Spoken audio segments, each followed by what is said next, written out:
पहिली कंडिशन. आपण वेक्टर का अंडरस्टँड करतो? फिजिक्स मध्येच काय येतो, मॅथ मध्ये आपल्याला त्याचे मॅथमॅटिकल सोल्युशन्स बघायचे असतात. ओके, पहिले तर एक लक्षात ठेवायचं की आपण वेक्टर का शिकतोय. वेक्टर हा टॉपिक कुठे कुठे येतो? मॅथ मध्ये येतो, फिजिक्स मध्ये येतो, ॲज यू नो व्हेरी वेल. पण फिजिक्स मध्येच काय येतो? मी हा तुम्हाला प्रश्न विचारला आता, सांगा बरं, फिजिक्स मध्येच काय येतो? काहीतरी रिझन असेल ना, हा काहीतरी. ओके, आता बघा, जर तुम्ही डेफिनेशन बघायला गेलो तर वेक्टर ची डेफिनेशन आहे, a vector is a quantity which have a magnitude as well as direction. याचा अर्थ काय झाला? मीनिंग सांगा. फर्स्ट ऑफ ऑल तुम्हाला हे समजून घ्या, मॅग्निट्यूडचा अर्थ काय. मॅग्निट्यूडचा अर्थ असतो व्हॅल्यू. व्हॅल्यू आपण जसं आता एक एक्झाम्पल घ्या, माझं वेट आहे 65 kg. ओके, तर मी काय सांगेल, माझं वेट जे आहे तो एक नंबर मध्ये आला, त्याची व्हॅल्यू आहे, म्हणजे त्याची मॅग्निट्यूड आहे. कळलं का? त्याची मॅग्निट्यूड आहे, ती जी व्हॅल्यू असेल ती मॅग्निट्यूड असते. आता यांनी सांगितलंय की ॲज वेल ॲज डिरेक्शन, वो डिरेक्शन बी पाहिजे. आता मला सांगा, डिरेक्शन काय, कसं कसं सांगणार आपण? आता ही क्वांटिटी आपल्याला समजून घेतलं, वेक्टर ही अशी क्वांटिटी आहे, त्याला मॅग्निट्यूड असते आणि डिरेक्शन असते. मी तुम्हाला सांगितलं माझा वेट हा किती आहे? 65 kg आहे. तर मला सांगा आता, 65 kg जो मी वेट सांगितला, वेट ही जी क्वांटिटी आहे, वेट काय आहे? क्वांटिटी. अजून कोणकोणती क्वांटिटी असतात? मास, अजून फोर्स, अजून ऍक्सेलरेशन, डिस्टन्स, डिस्प्लेसमेंट, वेलॉसिटी, हे काय क्वांटिटीज आहे. पण या क्वांटिटींना आपण काय केलं? सेपरेट करून घेतलं. आता जर मी तुम्हाला विचारलं की वेट ही जी क्वांटिटी आहे ही कोणती आहे? स्केलर आहे की वेक्टर आहे? स्केलर आहे का वेक्टर आहे? सांगा. डोकं लावा. Little bit harder question for you nowadays. It is not that much harder. एवढा कठीण क्वेश्चन नाहीये. बघा, एक लक्षात घ्या. आता एक एक्झाम्पल घेऊ. माझं वेट इथं वेगळं आहे आणि मून वरती वेगळं आहे. कळलं का?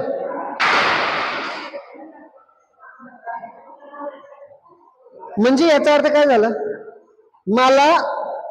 माझं जे वेट आहे ना, माझं मास आहे, माझं काहीतरी एक मास असतो, हा, तो मास मून वरती आणि अर्थ वरती चेंज होत नाही. लक्षात घ्या मी काय म्हणतोय.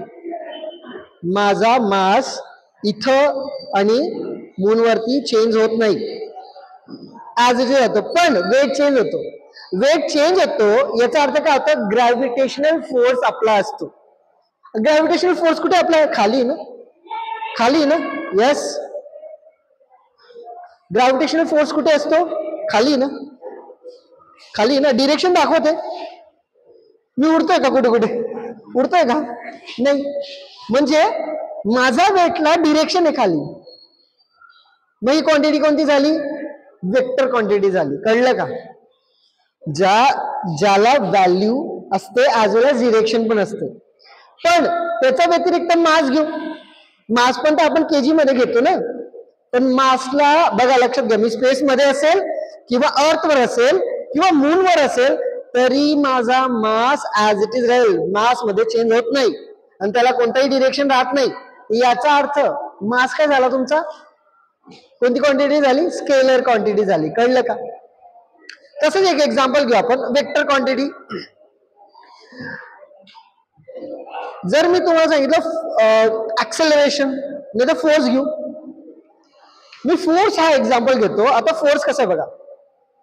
मी जेव्हा माझ्या हाताने फोर्स लावते, मी जर याला असं दिलं कानाखाली, बरोबर का नाही, माझा फोर्स इकडनं असा येतोय, म्हणजे या फोर्सला, याचा फोर्सला डिरेक्शन या साईडची, बरोबर की नाही?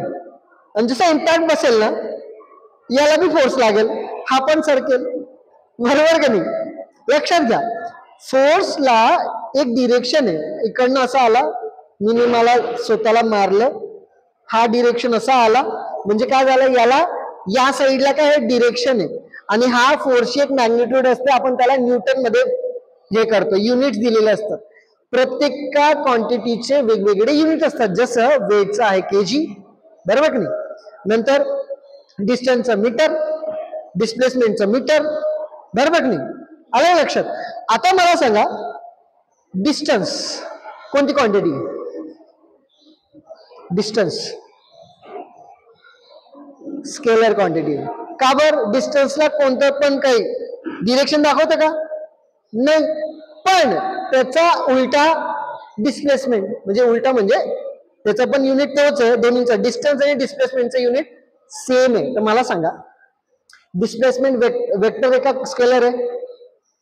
वेक्टर कसं काय? थोडं डोकं लावा, वेक्टर कसं काय? आता सिंपल आहे बघा. मी फक्त डिस्टन्स सांगेल. डिस्टन्स कसं स्केलर होतं ते बघा. 5 किलोमीटर कोणत्या डिरेक्शनला? काहीच नाही, 5 किलोमीटर. बघा, आता मी डिरेक्शन सांगतोय का इकडे जायचं तिकडे जायचं? नाही. म्हणजे इथं काय झालं, डिस्टन्स जो असतो ना स्केलर असतो, त्याला काही डिरेक्शन राहत नाही. मी सांगितलं 5 सेंटीमीटर, मला डिरेक्शन सांगता येते का? नाही सांगता येते.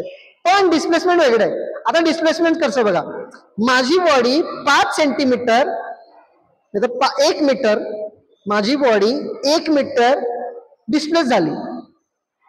याचा अर्थ काय?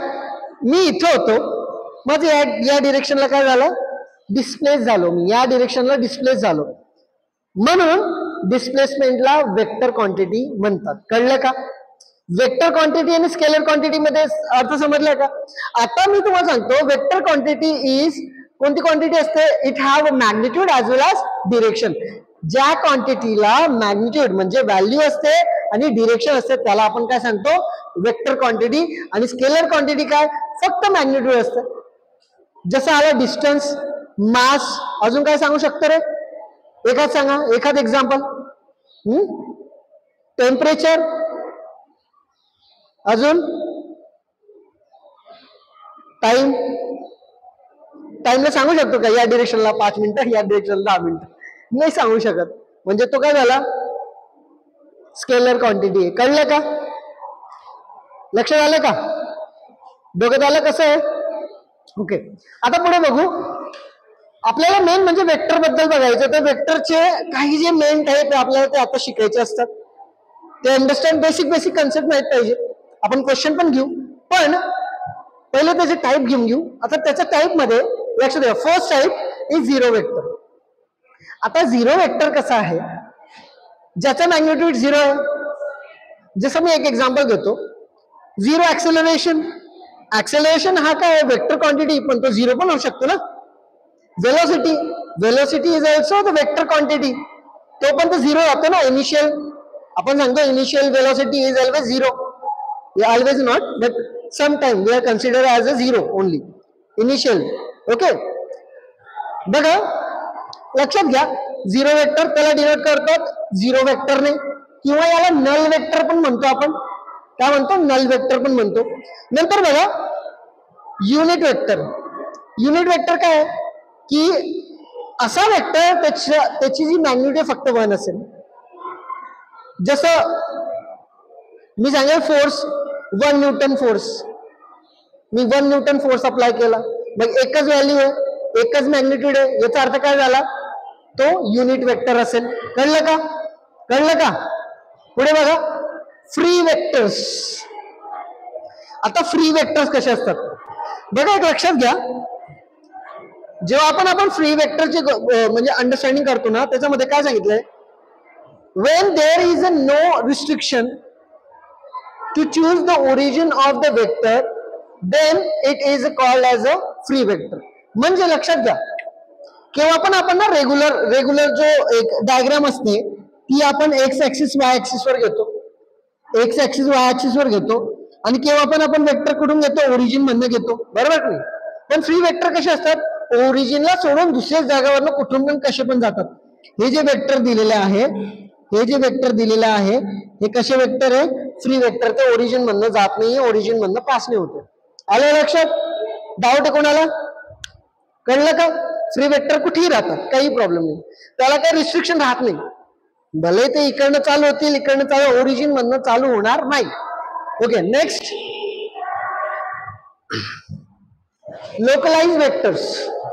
आता सपोज मी बघायला गेलो लोकलाइज वेक्टर मध्ये, when this is the restricted to choose a particular point, then it is called as a localized vector or sliding vector. बघा आता हा वेक्टर ना, इट्स लाइक फ्री वेक्टर. हा फ्री वेक्टर सारखा आहे, पण याला एक पॉइंट दिलेला असतो. एक पॉइंट मधूनच तो निघत आहे. तो एका पॉइंट मधनं निघतो, त्याची पॉइंट चेंज केले तर तिकडनं पण निघू शकतो. म्हणजे आपण काय करतो, त्याला एका पॉइंटला पर्टिक्युलर पॉइंट करणं इमिट करतो. जसं एक पॉइंट घेऊन घ्या, एक पॉइंट मी असा घेतला, एक पॉइंट आहे, मग या पॉइंट मधनं रे असे पास होत आहे, असे पास होते, असे पास होते, म्हणजे कोणत्याही एका डिरेक्शनला पास. सपोज हा येतो, या पॉइंट मधनं येतो, मेन पॉइंट हा आहे, या पॉइंट मधनं जर वेक्टर निघत असेल आणि तो वेक्टर आपण काढत असेल, तो लोकलाइज वेक्टर आहे. पॉइंट गिवन नसेल, कोऑर्डिनेशन गिवन नसेल. लक्षात, इथं फ्री मध्ये कोऑर्डिनेशन दिलेलं राहत नाही, पुरी लाईन दिलेली असते. कळलं का? पुढे को इनिशियल वेक्टर्स. आता को initial vectors it's very important. आता को इनिशियल वेक्टर मध्ये जर मी सांगायला जाऊ की एक असा वेक्टर आहे, म्हणजे असे वेक्टर्स आहे, it is the number of vectors. याच्यामध्ये काय होतं, एका पॉइंट मधनं, म्हणजे एक सपोज हा ए पॉइंट आहे, ए पॉइंट मधनं हा एक वेक्टर गेला, दुसरा वेक्टर गेला, तिसरा वेक्टर गेला. जेव्हा एका पॉइंट मधनं अनेक वेक्टर्स निघतात ना, त्याला आपण को इनिशियल वेक्टर म्हणतो. आलं लक्षात? एका पॉइंट मधनं निघते, 3 वेक्टर निघताय. हा ए बी झाला, सी झाला आणि हा डी झाला.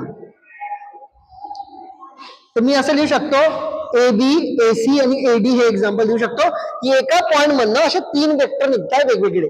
कळलं का? तो कोणता असतो? को इनिशियल वेक्टर्स असतो. कळलं का? डाऊट आहे कोणाला? ओके, नेक्स्ट तरी सांगून देतो. All vectors having the same initial points are called coinitial vectors. Example is A B, A C and A D. Okay, next reciprocal vectors. आता रेसिप्रोकल वेक्टर मध्ये काय आहे? The vector which has the same direction as A. म्हणजे लक्षात घ्या, 2 vector आहे असे, या डिरेक्शनला, हा पण या डिरेक्शनला 2 वेक्टर आहे. हा ए वेक्टर आहे आणि हा ए इनवर्स वेक्टर आहे. याला ए इनवर्स वेक्टर सांगून येतात, रेसिप्रोकल वेक्टर सांगू. याचं नोटेशन जो असतो तो ए इनवर्स वेक्टर असं लिहितो आपण. आता इथे कसं मिनिंग आहे बघा, but has a magnitude reciprocal to that of A is called as a reciprocal. Suppose एक एक्झाम्पल घ्या, सपोज याचा वेक्टर, याचा आन्सर आहे 2 एवढं वेक्टरचं आन्सर आहे. तर याचा रेसिप्रोकल 2 चा रेसिप्रोकल काय झाला रे? 1/2. बरोबर की नाही? तर मग हा काय झाला, हे एकमेकांचे कसे वेक्टर्स आहे? रेसिप्रोकल्स वेक्टर्स आहे. कळलं का? म्हणजे त्याचा उलटा, त्याचा इन्व्हर्टेड असतो. कळलं ना? Okay, it denoted by the A inverse vector. नंतर बघा लाईक अँड अनलाईक वेक्टर्स. आता लाईक आणि अनलाईक वेक्टर्स कसे असतात? अशी वेक्टर्स की ते एकाच डिरेक्शनला जाणार आहे. बघा आता एवढं आपण बघितलं ना, हे सगळे मॅग्निट्यूड होतं. आता डिरेक्शन आला बघा. जर दोन्ही एकाच डिरेक्शनला जात असतील तर त्यांना आपण काय सांगतो? लाईक वेक्टर सांगतो. दोन्ही वेक्टर जर एकाच डिरेक्शनला जात आहे त्याला आपण काय म्हणतो रे? काय म्हणतो? वाचा ना, लाईक. ओके, लाईक वेक्टर म्हणतो. आणि जर ते विरुद्ध दिशेने जात असतील तर अनलाईक. लाईक कसे असतात? At the both same direction, they are going to the same direction. हे झालं तुमचा सेम डिरेक्शन, हे झालं तुमचे like vectors.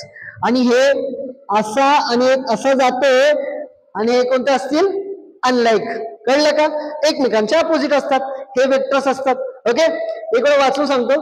A vector are said to be the like they have the same direction and unlike if they have opposite direction irrespectively of their magnitude. Magnitude काही असेल matter नाही करत magnitude. Understood? Next thing, last, collinear or parallel vectors. आता collinear and parallel vectors, the both vectors are same. Both vectors are same, but collinear चा अर्थ सांगा बरं. collinear चा अर्थ समजायला पाहिजे, कळलं का? collinear चा अर्थ काय असतो? सपोज हा एक वेक्टर आहे, हा एक वेक्टर आहे.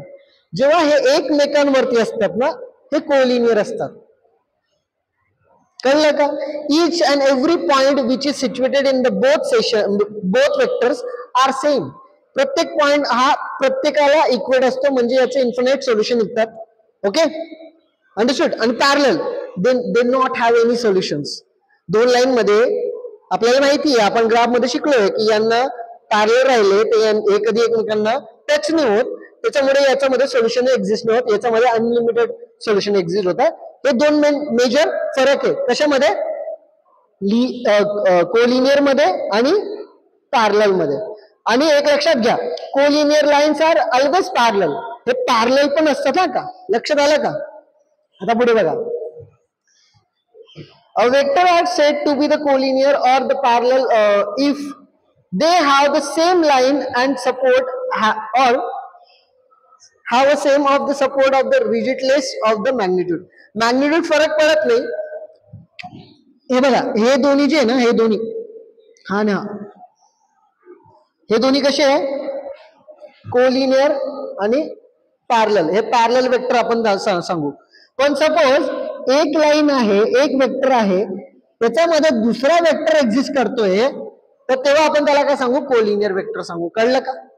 आलं लक्षात? ओके, चला लिहून घ्या मग एवढं. आता पुढचा जो टॉपिक आहे ऍडिशन ऑफ वेक्टर. आता ऍडिशन ऑफ वेक्टर मध्ये कसं असतं की आपण वेक्टरची वेक्टर सोबत ऍडिशन करतो. आता त्याचे कन्सेप्ट कसे आहे की एक आपण काय करतोय, ए प्लस बी, ए आणि ए वेक्टर आणि बी वेक्टरची ऍडिशन करतोय. आता ए आणि बी ची ऍडिशन करताना आपण कोणाकोणाला बघतो? कोणाकोणाची? लाईक टर्मची ऍडिशन करतो. लक्षात घ्या. आता लाईक टर्मची ऍडिशन करतो, त्याच्यानंतर इथं बघतो की याची दोन मेथड आहे. First is a triangle law of addition of vectors. इथे काय होतं, जसं जर मी एक ट्रायंगल क्रिएट केला, क्रिएट, इकडनं ए वेक्टर आहे आणि इकडनं बी वेक्टर आहे. इकडनं ए वेक्टर बी वेक्टर जातोय, पण त्यांच्या दोन्हीचे जे डिस्टन्स असेल, मी काय करेल, त्यांची दोन्ही वेक्टरांची ऍडिशन जेवढी असेल ते तुमचं काय असेल, त्यांची दोनची ऍडिशन असेल. आणि तो आपण कसा ड्रॉ करतो? डायरेक्ट ड्रॉ करतो. आलं लक्षात? याच्यावरनं आपला हा आलाय की C vector is equal to A vector plus B vector. हा डायरेक्ट फॉर्मेट आहे. आता एक लक्षात घ्या, डिस्प्लेसमेंट आपण करतो, तर डिस्प्लेसमेंट मध्ये आपण डायरेक्ट असं यूज करतो ना की आपण काय करतो? शॉर्टकट डायरेक्ट जिथं जवळचं आहे, जवळचं जवळ, किती माझ्याकडनं किती दूर गेला, भले तो कसाही फिरून येत असेल. पण इथं कन्सेप्ट वेगळे. ओके, हे नॉर्मल ऍडिशन सारखं राहत नाही. आलं लक्षात? इकडनं आला, या दोनची ऍडिशन काय असेल? एसी एवढा असेल, म्हणजे सी वेक्टर एवढा असेल. आलं लक्षात? आता हा जो आहे, हा फॉर्म्युला आहे तुमचा मॅग्निट्यूड. लक्षात घ्या, आपल्याला मागे बघितलंय मॅग्निट्यूड. आपण जर नॉर्मली मॅग्निट्यूड काढतो, तर एक आता सपोज मला ए चा मॅग्निट्यूड काढायचा आहे, तर मी काय करतो? ए चे जेवढे पण आय जे सोबत जे कोएफिशियंट होते त्यांना एकत्र घेऊन घेतो. सपोज ए माझा एक असा एक आहे एक्स आय प्लस जे आय वाय जे प्लस झेड के, हे मी घेतले व्हॅल्यूज. याचा मला जर मोड काढायचं असेल तर मी कसं काढतो? या वेक्टरचं जर मला मोड काढायचं असेल तर मी कसं काढतो? अंडर मध्ये सगळ्यांचा square, X square plus Y square plus Z square असा काढतो. असं नॉर्मली एक मेथड असते to find out the mode. Okay, to find out the mode असं आपल्याला एक व्हॅल्यू काढायची, एक टॅग असते, एक मेथड असते. तसंच याचा फॉर्म्युला हा क्रॉसवाला आहे, कारण इथं हा थिटा अँगल वरनं तर राईट अँगल ट्रायंगल बनवून आपण हा बनवलेला असतो. आलं लक्षात? हा फॉर्म्युला महत्वाचा आहे, पाठ राहू द्या. कळलं का? नंतर जर आपण बघायला गेलो पॅरलोग्राम, बघा पॅरलोग्रामचं सिम्बॉल लिहिला, 2 लाईन आहे, जीएम आहे, पॅरलोग्रामचं सिम्बॉल आहे, पूर्ण लिहायची गरज नाहीये. ओके, आता parallelogram law of addition of vector कसा आहे की लक्षात घ्या, मी इकडनं असं जातोय किंवा असं जातोय. आता पॅरलोग्रामचा अर्थ काय असतो रे? अपोजिट साइड इक्वल व्हायला पाहिजे. म्हणजे हा ए वेक्टर येतो वरचा, पण ए वेक्टर असेल ना, बरोबर की नाही? इथं बी वेक्टर येतं, इथं बी काय असेल? बी वेक्टर असेल. लक्षात? आता मग हा जो डायगोनल आहे तुमचा, हा डायगोनल काय झाला तुमचा? सी वेक्टर, म्हणजे ए प्लस बी वेक्टर.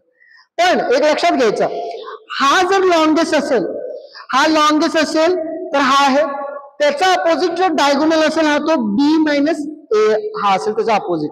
लक्षात घ्या का? जर हा अँगल घेतला तर त्याच्या अपोजिटचा जो हा जर डायगोनल घेतला त्याचा अपोजिटचा जो डायगोनल असतो तो कोणता असतो? बी मायनस बी वेक्टर, बी मायनस वेक्टर हा असेल, हा सी वेक्टर असेल, याचा सी वेक्टर काय असेल? बी मायनस ए वेक्टर असेल. कळलं का? इथं काय? दोन्हीची ऍडिशन, इथं दोन्हीचं सबट्रॅक्शन. पण केव्हा? जेव्हा हा वेक्टर आणि याचा अपोजिट वेक्टर असेल तेव्हा. कळलं का? आता नंतर बघा नोट्स दिलेले, if the angle between the A and B, suppose या दोन्हींचा अँगल जर ऍक्युड असेल, बघा या दोन्हींचा अँगल जर ऍक्युड असेल म्हणजे 90च्या खाली असेल, तर हा काय असेल? हा सगळ्यात लॉंगर साइड असेल. आलं लक्षात? पण जर हा मोठा राहिला, ऑब्च्युस राहिला, मग दुसरी condition, if the angle between the A and B is obtuse angle, जर हा अँगल मोठा राहिला, ऑब्च्युस राहिला, 90 डिग्रीचा वर राहिला, तर काय होईल रे? याची लेंथ पण कमी होऊन जाईल ना, बरोबर की नाही? याची लेंथ कमी होईल, मग काय होऊन जाईल? हा काय होऊन जाईल? हा तुमचा काय होऊन जाईल? मोठा होऊन जाईल. कळलं का? हा बी मायनस ए वेक्टर जो आहे ना, हा तुमचा मोठा वेक्टर होऊन जाईल. कळलं का? लक्षात घ्या, अँगलवर डिपेंड आहे. जर ऍक्यूट अँगल असेल, या दोन्हीचा ए आणि बी या वेक्टरचा ऍक्यूट अँगल असेल, 90 पेक्षा खाली असेल, तर ही लॉंगेस्ट साइड असते. जर या दोन्हीचा अँगल जर मोठा ऑब्च्युस अँगल आहे, 90 पेक्षा मोठा जर राहिला जास्त, बघा एवढा असा मोठा राहिला, एवढा मोठा होऊन गेला सपोज, तर ऑटोमॅटिक या दोन्ही पॉईंटचा डिस्टन्स कमी होऊन जाईल आणि याचा वाढून जाईल. बरोबर की नाही? आलं लक्षात? मग याच्यामुळे काय झालं की हा लॉंगर होऊन जाईल त्या टायमाला. कळलं? समजलं सगळ्यांना? डाऊट कोणाला? ओके, आता पुढे बघा सेक्शन फॉर्म्युला. आता मला सांगा सेक्शन फॉर्म्युला काय असतो? कोणाला माहिती सेक्शन फॉर्म्युला? कोऑर्डिनेट जॉमेट्री मधला इम्पॉर्टंट टॉपिक आहे सेक्शन फॉर्म्युला आणि डिस्टन्स फॉर्म्युला. सेक्शन फॉर्म्युला आपण काय करतो? एक रेशो मध्ये कन्वर्ट करतो. एक म्हणजे बघा लक्षात घ्या, एक लाईन आहे, एक लाईनला आपण काय केलंय, त्याला एक पार्ट डिवाइड करून दिलेलं आहे.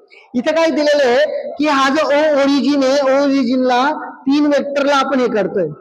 3 वेक्टर मध्ये आपल्याला काय करायचंय? मला ए प्लस बी, म्हणजे मला सी ची व्हॅल्यू काढायची, मला याची व्हॅल्यू काढायची. सेक्शन मध्ये म्हणजे मी काय, सेक्शनचा अर्थ काय? तुकडे करणं, सेक्शन करणं, बरोबर नाही?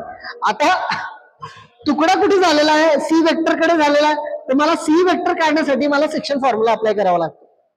सेक्शन फॉर्म्युला हा असा असतो, फिगर अंडरस्टँड फॉर्म्युला लगेच अंडरस्टँड होतो. हा अंडरस्टँड झाला तर हा फॉर्म्युला बी अंडरस्टँड होतो. पण हा पहिला जो आहे सेक्शन फॉर्म्युला, त्याला आपण इंटरनल सेक्शन फॉर्म्युला म्हणतो. म्हणजे 2 पॉइंट असतील त्याचा मधला सेक्शन पार्ट, आणि एक्सटर्नल म्हणजे काय? हे 2 पॉइंट आहेत एक्स्ट्रा पार्ट. आलं लक्षात? आता इथे काय करायचं असतं? इथं आपल्याला एम आणि एनचा रेशो महत्वाचा असतो. हे दोन्हींचा रेशो दिलेला असेल तेव्हाच आपल्याला सेक्शन फॉर्म्युला अप्लाय करता येतो. आलं लक्षात? नाही दिला असेल तर फाईंड करता यायला पाहिजे. याचा आणि याचा लेंथ असेल, वेक्टर असेल, मग त्याच्यावरनं तुम्ही काढू शकतात. रेशो काढणं काय एवढं अवघड काम नाही. 2 साईडचं काय करायचं? डिव्हिजन मध्ये ठेवायचं आणि रेशो काढायचा, बस. आता जसं मी घेतला एसी आणि बीसीचा रेशो घेतला, तो तुमचा एम आणि एन होऊन जाईल. कळलं का? आलं लक्षात? साईडचा रेशो, छोटे छोटे साईडचा रेशो घेऊ शकता तुम्ही डिवाइड करून. आता फॉर्म्युला कसा बनतो बघा. फॉर्म्युला बनवण्यासाठी आपण काय करतो? हा एन जो आहे, हा एन इथं जाऊन ए वेक्टर सोबत मल्टिप्लाय होईल आणि एम जो आहे बी वेक्टर सोबत मल्टिप्लाय होईल. हे आठवण ठेवा, शॉर्टकट ट्रिक आहे. ही ट्रिक आठवण ठेवायची की अशी लाईन काढायची, इथं ए बी काढून घ्यायचं, इथं सी देऊन द्यायचा, इथं एम द्यायचा, इथं एम देऊन द्यायचा, हा याला मल्टिप्लाय होतो, हा याला मल्टिप्लाय होतो, दोन्हीमध्ये ऍडिशन होतं. बघा, हा याला मल्टिप्लाय करून एम बी झाला, बरोबर की नाही, आणि प्लस एन ए झाला, आणि डिवाइड मध्ये दोन्हीचे ऍडिशन आहे, हो का नाही? आलं लक्षात? ही ट्रिक आठवण ठेवायची टू लर्न द फॉर्म्युला. पाठ करत बसायची गरज नाहीये, कन्सेप्ट माहित पाहिजे. कन्सेप्ट क्लिअर राहिले तर तुम्हाला फॉर्म्युला लगेच जनरेट होतात. आता पुढे बघा, जर मी आता बघायला गेलो एक्सटर्नल सेक्शन फॉर्म्युला. आता एक्सटर्नल सेक्शन फॉर्म्युला कसा आहे की हा जो ओरिजिन कडनं हा वेक्टर आहे, एक्स्ट्रा एक पॉइंट एक वेक्टर असा काढत. तर इथे काय करायचं असतो, हा एम असतो ना, एम म्हणजे एसीचा तुमचा रेशो, म्हणजे एसी ची व्हॅल्यू अपॉन कोणाचा एम म्हणजे बीसी ची व्हॅल्यू, या दोन्हीचा रेशो जेव्हा असेल तेव्हाच. आलं लक्षात? तो पॉइंट आपला बाहेरच्या साईडला जातोय तेव्हा ते काढण्यासाठी आपल्याला यूज करायचा असतो. त्याला आपण एक्सटर्नल सेक्शन फॉर्म्युला असं म्हणतो.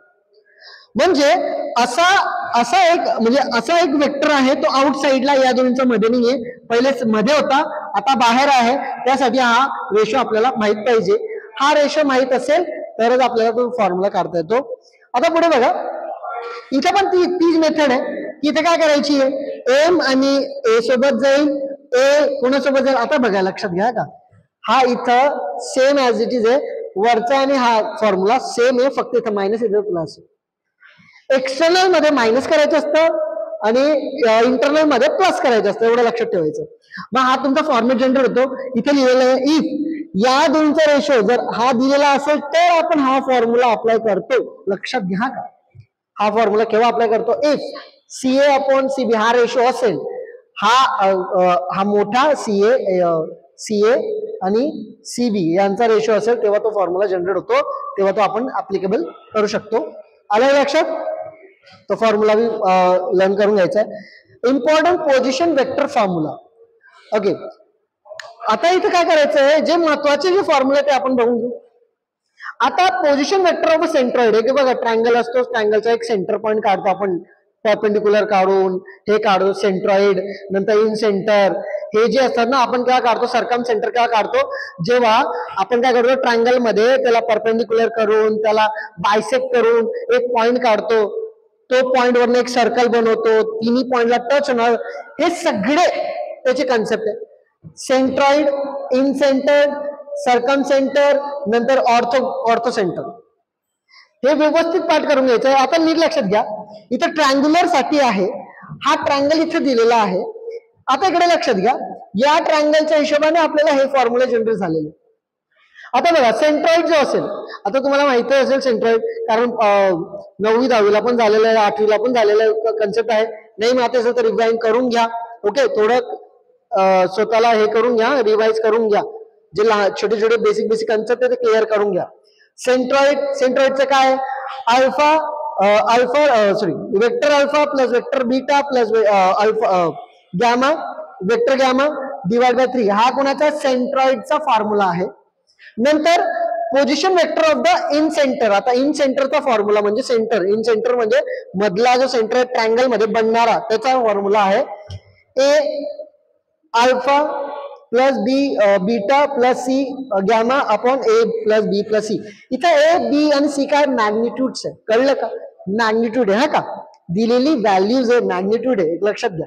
नंतर position vector of the centre. Okay, एक लक्षात घ्या, मी सांगायचं विसरलो, पोझिशन वेक्टरचा अर्थ काय असतो, पोझिशन वेक्टरचा अर्थ असतो ओरिजिन मधनं जो पास होणारी जी लाईन बनते ना, वेक्टर बनवतो ना ओरिजिन मधनं, त्याला पोझिशन वेक्टर म्हणतो. लक्षात घ्या का, कॉमनली आपण पोझिशन वेक्टर यूज करतो, म्हणजे जसा एक्स आणि वाय ऍक्सिस आहे, इकडनं मी ह्या वेक्टर घेतला, इकडनं घेतला, इकडनं असं घेतलं, या पॉईंट मधनं निघतं, ओरिजिन मधनं जे पॉईंट निघतं त्याला पोझिशन वेक्टर असं म्हणतो, हा का, लक्षात घ्या.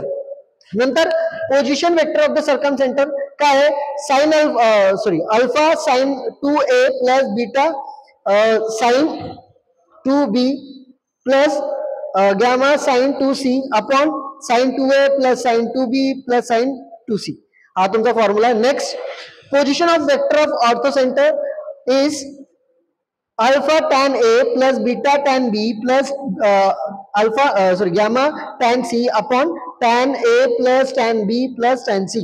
It is your formula. Okay, these are the very important formula for the position vector. Position vector in the sense origin मधनं निघणारा सेंटर कडनं वेक्टर जे निघतात त्यांचे जे फॉर्म्युले आहेत. आले लक्षात? पोझिशन वेक्टरचे फॉर्म्युले लिहा लवकर. ओके, सगळ्यात महत्वाचा पार्ट डॉट प्रोडक्ट आणि क्रॉस प्रोडक्ट. याच्याशिवाय दुसरं काही जास्त विचारलं जात नाही. जेवढे पण कन्सेप्ट येतील, एक तर थोडा ऍडिशन वरती एखादा एक्झाम्पल आला, नाही तर मॅक्झिमम नंबर ऑफ टाईप कोणते क्वेश्चन्स येतात डॉट प्रोडक्ट वरती, नाही तर क्रॉस प्रोडक्ट वरती, नाही तर तुमचं मॅग्निट्यूड काढावं लागेल त्याचं. आपण तसे एक्झाम्पल घेऊ, पण नीट लक्षात द्या. Product of the two vectors, त्याचा मतलब पहिला जो टाइप आहे तो डॉट प्रोडक्ट आहे, दुसरा कोणता आहे आपला क्रॉस प्रोडक्ट आहे.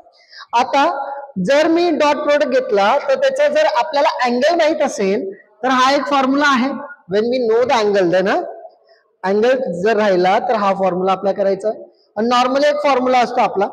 आपण काय करतो की हा जो ए वेक्टर आहे आणि बी वेक्टर आहे त्याची डायरेक्ट आपण करतो आणि त्याचे जे लाईक टर्म्स आहेत त्यांच्या लाईक टर्मचे जे कोएफिशियंट असते त्यांचं मल्टिप्लिकेशन करतो. आता त्याचं मल्टिप्लिकेशन करतोय, पण काही कन्सेप्ट जे ते महत्वाचे आहे ते लक्षात ठेवा. डॉट प्रोडक्ट मध्ये स्पेशली जर आय इंटू आय असेल, जर दोन वेक्टर सारखे मल्टिप्लाय झाले, म्हणजे वेक्टर म्हणजे आय आणि जे जे के के हे जे वेक्टर्स आहे हे जर मल्टिप्लाय, त्याचं आन्सर 1 असतं. आणि आय जे जे के के आय यांचं मल्टिप्लिकेशन काय असतं, कायम 0 असतं. लक्षात घ्या. त्याच्यामुळे आपण काय करतो, जर त्यांचं मल्टिप्लिकेशन केलं बाकी सगळे 0 होतात आणि त्याच्यासोबत काय उरतं बरं, फक्त आय वाला टर्म 1 होऊन जातो आणि त्याच्यामुळे एक्स आणि एक्स वाला टर्म, वाय आणि वाय वाला टर्म आणि झेड आणि झेड वाला, म्हणजे हे सगळे टर्म्स सेपरेट येऊन लागतात आणि आपल्याला हा डॉट प्रोडक्ट आपल्याला हा भेटतो. आलं लक्षात? आता इथं लक्षात द्या की इथं काय होतंय, जसं आय आय 1 होतोय, आय जे 0 होतंय, याचं उलट क्रॉस मध्ये असतं, ते आपण बघू. ओके, नंतर प्रॉपर्टी बघा. फर्स्ट प्रॉपर्टी, याच्याबद्दल फर्स्ट प्रॉपर्टी कशी असते की हा कसा असतो रे, या प्रॉपर्टीला काय म्हणतो आपण, आठवण ठेवायचं. जर ए इंटू बी केलं, बी इंटू ए केलं तर काही फरक पडतो का, नाही फरक पडत. याला आपण काय सांगतो, कम्युटेटिव्ह प्रॉपर्टी म्हणतो. लक्षात घ्यायचं का, मॅथ मध्ये प्रॉपर्टी खूप महत्वाची आहे, त्याच्यामुळे लक्षात ठेवायचं. याला कम्युटेटिव्ह प्रॉपर्टी म्हणतो. पहिली प्रॉपर्टी क्लोजर असते, ती इकडे काही कामाची नाहीये, कम्युटेटिव्ह आहे. आणि ही कोणती असोसिएटिव्ह आहे, सॉरी असोसिएटिव्ह नाही, डिस्ट्रीब्युटिव्ह आहे. डिस्ट्रीब्युटिव्ह लॉ आहे. आता डिस्ट्रीब्युटिव्ह लॉ कसा आहे बघा, ए मध्ये गेला याच्यासोबत मी मल्टिप्लाय करेल, याच्यासोबत मी मल्टिप्लाय करेल, याला डिस्ट्रीब्युटिव्ह प्रॉपर्टी म्हणतो. नंतर जर मी एल सोबत याचा कोएफिशियंट घेतला, ए वेक्टर घेतला, याचा कोएफिशियंट घेतला, बी वेक्टर घेतला, जर मी असं यांचं मल्टिप्लिकेशन यांचं डॉट प्रोडक्ट केला तर आपण काय करतो, एल आणि एम चा सेपरेट होतो आणि ए आणि बी चं सेपरेट प्रोडक्ट निघतो. कळलं का? आलं लक्षात? दोन्ही जे नंबर आहेत त्यांचं वेगळं प्रोडक्ट निघेल आणि त्यांचं वेगळं प्रोडक्ट निघेल. That's it. नंतर त्यांना मल्टिप्लाय करू शकतात तुम्ही. एल एमचं जे पण येईल, याचं जे पण येईल त्याच्यासोबत त्याचं मल्टिप्लिकेशन करायचं. आलं लक्षात? आता पुढे बघा, geometrical significance of the dot product. लक्षात घ्या, याच्यामध्ये आपल्याला काय समजवलं जातं की प्रोजेक्शन कसा असतो. प्रोजेक्शन म्हणजे कसं माहितीये का, लक्षात घ्या. सपोज मी इकडे लाईट लावला, इथं लाईट लावला, प्रकाश असा पडेल, बरोबर ना. जेव्हा प्रकाश पडतो तर हा याचा पार्टचा हा शेडेड पार्ट इथपर्यंत येतो, म्हणजे ही जी व्हॅल्यू असेल ही तेवढी व्हॅल्यू बनून जाते ना. लक्षात आलं का? पण अकॉर्डिंग टू कशी व्हॅल्यू बनेल, theta, according to theta value बनेल, ही अशी व्हॅल्यू बनते. लक्षात घ्या. आता प्रोजेक्शन कोणाचं कशावरती, एचा प्रोजेक्शन कोणावर पडतोय रे, याचा वरती पडतोय, बी वेक्टर वरती पडतोय. इथं बी वेक्टर सोबत मी लिहिला, एक एक्झाम्पल घ्या की याचा वरती पडतोय, तर इथं याच्यावर पडणारा जो या वेक्टरवर पडतोय तर हा प्रोजेक्शन याच्यावर पडतोय. जेव्हा प्रोजेक्शन याच्यावर पडतोय तर लक्षात घ्या आपण इकडे ए लिहिणार आहे. ओके, कोणावर पडतोय, बी वरती, तर आपण सांगू इकडे बी वरती पडतोय, म्हणजे बी ची व्हॅल्यू ए च्या इक्वल अप्रोच होऊन जाते. मग इकडे काय होतं की ए बी इकडे खाली लिहितो. जर बघा कसं लिहिलंय बघा, प्रोजेक्शन ऑफ ए ऑन बी, म्हणजे हा ए याचा प्रोजेक्शन म्हणजे सावली पडते याच्यावरती, कशावरती? बी वरती. याला बी वेक्टर देऊन देतो मी. बी वेक्टर वरती पडते. कोणावर पडते? बी वेक्टर वरती. जर याचा उलटा, जर हा बी इकडे झाला आणि हा ए इकडे राहिला, तर याचे प्रोजेक्शन जे असेल ते असं या प्रकारे असेल. बीचं projection of the B on A dot B. म्हणजे लक्षात घ्या, प्रोजेक्शनवर डिपेंड करतं कशावरती प्रोजेक्शन होतं. लिहिताना पासवर्ड सांगतोय, फॉर्म्युला कसा लिहायचा असतो? प्रोजेक्शन कशावरती पडतं? बी वरती, तर डिनोमिनेटरला बी पाहिजे. प्रोजेक्शन ए वरती पडेल तर तिकडे डिनोमिनेटरला ए पाहिजे. कळलं का? डोक्यात आलं सगळ्यांचा? बघा, प्रोजेक्शन म्हणजे काय? सावली. सावली पडते, तेवढा शेडेड पार्ट होतोय, तो कव्हर होऊन जातोय, म्हणजे याची जेवढी साईड असेल तेवढी त्याची पण होऊन जाईल. आलं लक्षात? बघा, जेवढं पण मेजरमेंट आहे याचं पण तेवढंच मेजरमेंट होऊन जाईल. या प्रोजेक्शनची सावलीचा याचा जेवढा मेजरमेंट आहे तेवढा याचा पण तेवढा होऊन जाईल, बिकॉज ऑफ द प्रोजेक्शन. हा एवढा होता इकडे, पण जसं मी सावली पाळली, हा सावली एवढी सावली पाडत आहे त्याच्या हिशोबाने, त्याच्या पुढे बी जात नाही, त्याच्या मागे बी जात नाही. बरोबर का नाही? पण बघा, लक्षात घ्या, मी जर याला इकडे, या लाईटला इथे केलं, हा प्रोजेक्शन असा पडेल ना. बरोबर की नाही? हा जो लाईट आहे, मी जर हा लाईट इथे करून दिला तर ही लाईट अशी, हा अँगल असं कमी होईल ना. बरोबर, प्रोजेक्शन कमी होत जाईल. मी असं लाईट ठेवलंय की प्रोजेक्शन याचा आणि याचा इक्वल होऊन जाईल, प्रोजेक्शन इक्वल होऊन जायला पाहिजे, अशा प्रकारे ठेवलंय. कळलं का आता? हे समजले का कसं ठेवतं प्रोजेक्शन? ओके, लिहिलं गेलं. आता आपण एक एक्झाम्पल वर जायचंय. जाऊ दे, क्रॉप करून घेऊ यार. हे लिहिलं गेलं का? बाकी का?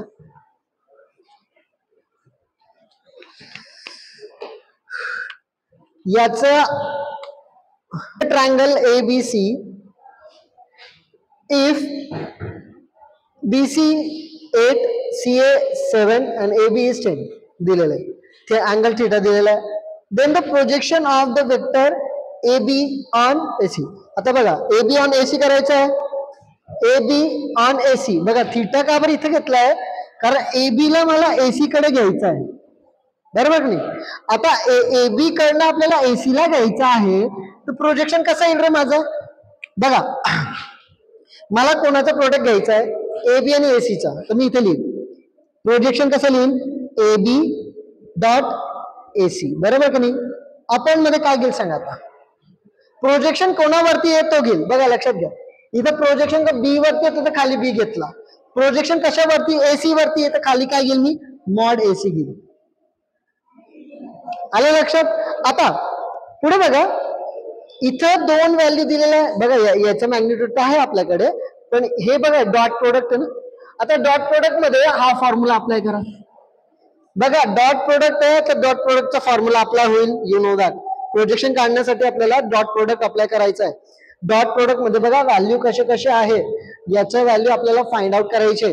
आता पुढे बघा, इथं काय बरं? काय बरं? हा फॉर्म्युला ए म्हणजे याचा mod of AB into mod of AC into cos theta. आपण मध्ये काय असेल रे? AC as it is. AC cut झालं. बरोबर, मग हे काय झालं? Mod of AB cos theta. बरोबर की नाही?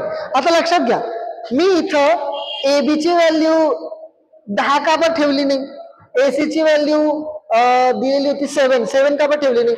लक्षात घ्या, हा वेक्टर आहे, तो मॉड आहे. लक्षात आलं की नाही? त्याला मॉड मध्ये टाकावं लागेल, मॉड मध्ये कन्वर्ट करावं लागेल. मॉड मध्ये कन्वर्ट करण्यासाठी तुम्हाला हे प्रॉडक्ट रूल अप्लाय करावा लागतो. कोणाचा? Dot product. आलं लक्षात?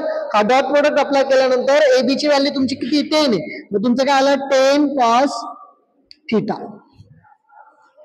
पण सर, ऑप्शन मध्ये 10 कॉस थिटा तर नाहीये, मग काय करावं लागेल? Use that formula. Cos theta is equal to AB square. आता AB काय आहे? साईड्स आहे.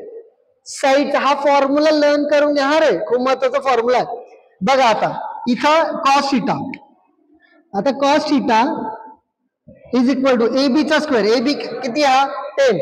ओके, AB म्हणजे 10 square 100 plus AC square, AC हा AC 7 म्हणजे 49 मायनस BC स्क्वेअर. BC किती आहे? 64. आपण मध्ये काय? 2 टाइम ऑफ AB. AB कुठे आहे? AB तुमचा 10 आहे. मल्टिप्लाय बाय बीसी तुमचं एसी तुमचं किती आहे 7 करा. इथं साईड द्यायची आहे, साईड टाकायची, जे व्हॅल्यू दिलेली असेल त्याची व्हॅल्यू टाकून मोकळं व्हायचं. करा बरं, सॉल्व करा. सॉल्व केलं 64 मायनस करा बरं 49 मधनं.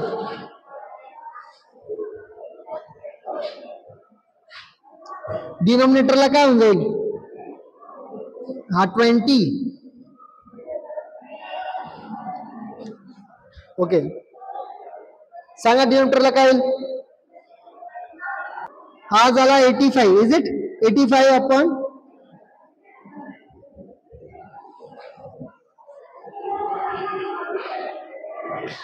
किती 85 अपॉन 140. एक काम करा याला इथं टाका 10 इंटू 85 अपॉन 40 0 कट होऊन जाईल म्हणजे 85 अपॉन 40 आन्सर आला. आला का हो आला बरोबर होत. ओके कळलं का कसं केलं. प्रोजेक्शन वाला येतो म्हणजे येतो त्याच्यामुळे ना फॉर्म्युला लर्न करून घ्या.